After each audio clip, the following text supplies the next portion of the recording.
Hello everyone, welcome to another new vlog of odd couple. আমি শুভেন্দু, আর ক্যামেরার পেছনে আছে ইন্দ্রাণী। এই মুহূর্তে আমরা রয়েছি অরুণাচল প্রদেশে, আর আজকে আমরা হল্ট নিয়েছিলাম গতকাল রাত্রে। সেটা হচ্ছে দিরাং থেকে একটু দূরে রামা ক্যাম্প বলে একটা জায়গায়। মেঘের চাদরে মোড়ানো পাহাড়ের নীরব বুকে লুকিয়ে থাকা এক শান্ত জনপদ দিরাং। অরুণাচল প্রদেশের এই মনোরম উপত্যকা যেন প্রকৃতির নিজের হাতে আঁকা এক নিসর্গের ক্যানভাস। স্বচ্ছ নদীর শব্দ, সবুজ পাহাড়ের আলতো ছোঁয়া আর হিমেল বাতাসের মৃদু পরশ, সব মিলিয়ে দিরাং হয়ে ওঠে এক স্বপ্নের ঠিকানা। এখানে সূর্যাস্ত যেন কবিতা হয়ে নামে পাহাড়ের গায়ে, আর রাতের আকাশে তারার মেলা বলে দেয় শেষ হয়নি সৌন্দর্যের গল্প। দিরাং শুধু একটি জায়গা নয়, এ এক অনুভব, এক নীরব ভালোবাসা। আর যদি এই সব কিছুকে ভীষণভাবে এনজয় করতে হয়, তাহলে অবশ্যই আসতে হবে দিরাংয়ের এই রামা ক্যাম্প জায়গায়, যেটা দিরাংয়ের মূল শহর থেকে একটু বাইরে। আর এখানে এই কুঞ্জাং হোমস্টেটা রয়েছে একটু উঁচুতে, যেখান থেকে অনেক দূর পর্যন্ত পাহাড়ের শ্রেণী দেখা যায়। আর এখানে রয়েছে একটা দুর্দান্ত হোমস্টে, খরচ খরচাও কম, খাবার খরচও কম, আর এখানে সুন্দরভাবে গাড়ি রাখার ব্যবস্থাও আছে। পাহাড়ের ওপরে এইরকম একটা পরিবেশ, পাহাড়ের ঢালের ওপর নিজের গাড়ি রেখে এক রাত কাটাতেই পারেন এই সুন্দর হোমস্টেতে। তাহলে চলুন আপনাদের দেখায় হোমস্টেটার ভেতরটা ঠিক কেমন। আর এই হোমস্টেটার নাম কুঞ্জং হোমস্টে।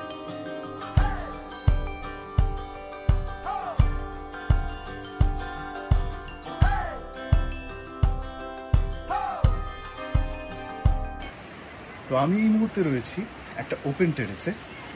এই ওপেন টেরেস থেকে সামনের ভিউটা আপনারা দেখতে পাচ্ছেন। যতদূর চোখ যায় শুধু পাহাড় আর পাহাড়, আর তার সঙ্গে মেঘের খেলা।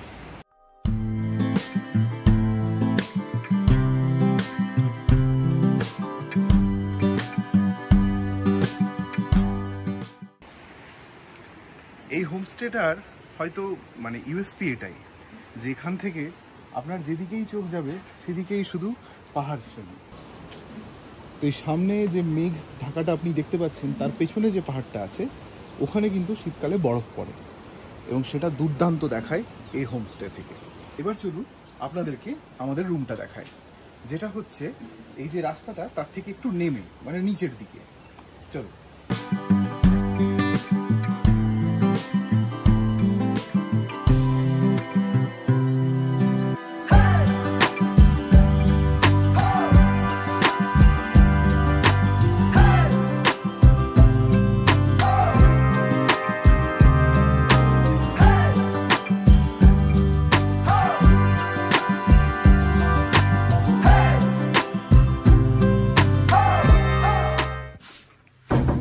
ঘর একটু অগোছালো ন্যাচারালি, কালকে ডেড টায়ার্ড ছিলাম, এলো পাতারি করে সব রেখে দিয়েছি এখানে, কম্বল টম্বল। তো এই ঘরটাতে দিনের বেলা আলো জ্বালানোর প্রয়োজন নেই, তার বদলে যেটা করা যেতে পারে সেটা হচ্ছে এই পর্দা দুটো সরালেই ঘরটা আলোই আলো।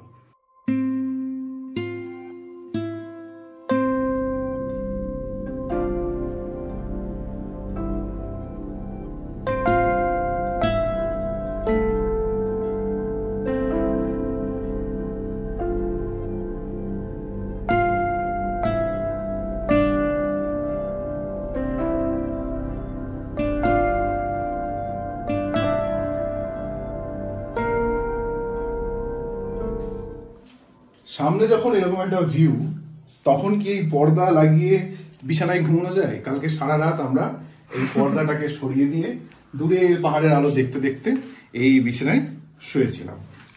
বেশ বড় বেডটাতে আরামসে 3 জন শোয়া যাবে।